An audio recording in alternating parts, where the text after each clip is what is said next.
The Organization for the Prohibition of Chemical Weapons says there's incontrovertible evidence that sarin or a similar nerve agent was used in a deadly attack in April in Syria.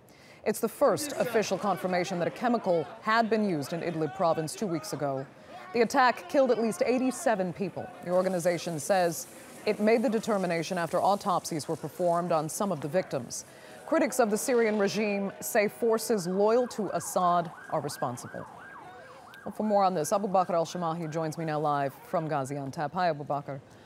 What more does this report actually say, and how reliable are its findings?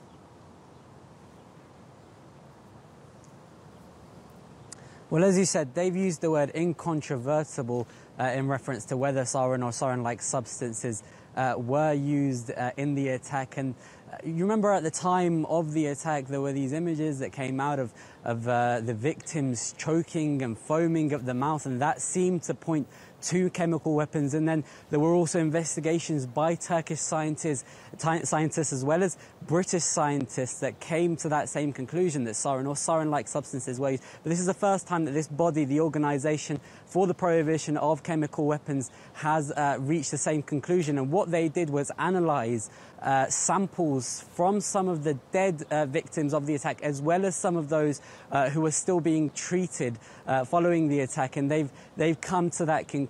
Now, what they haven't come to a conclusion on is who was actually behind this attack. And of course, it's widely believed, especially in the international community, that it was a Syrian regime that was behind this attack in Khan Shaykhun on April the 4th. Of course, the regime and their backer Russia deny that and provide other theories without much evidence as of yet.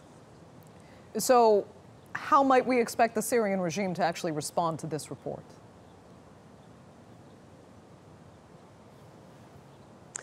Well, I mean, firstly, you've got to see as you mentioned, the kind of continuation of what's going to happen with the Organisation for the Prohibition of Chemical Weapons, whether they're going to be able to go in and investigate or not. But as I've mentioned, based on the fact that, you know, this isn't the first time that at least scientists have come to this conclusion, and that Syrian regime has been accused in the past, of course, of using chemical weapons. But it doesn't quite matter how many of these reports come out if the regime continues to be backed by Russia at the United Nations. And Russia, of course, continues to wield its veto at the Security Council. It did it once again last week to prevent any investigation being carried out into the Khan Shaykhun attack. And like I say, whilst Russia continues to back the regime, it's unlikely that the regime is going to face much punishment.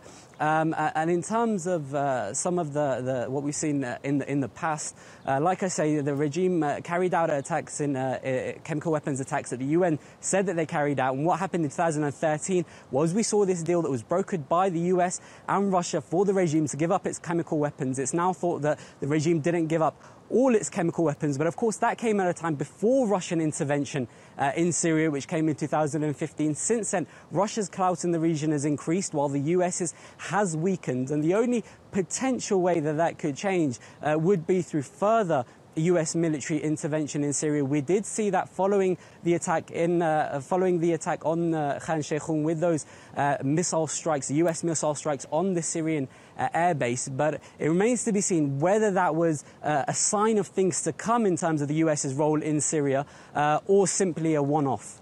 Okay, Abubakr, we'll leave it there. Thank you for that from Gaziantep.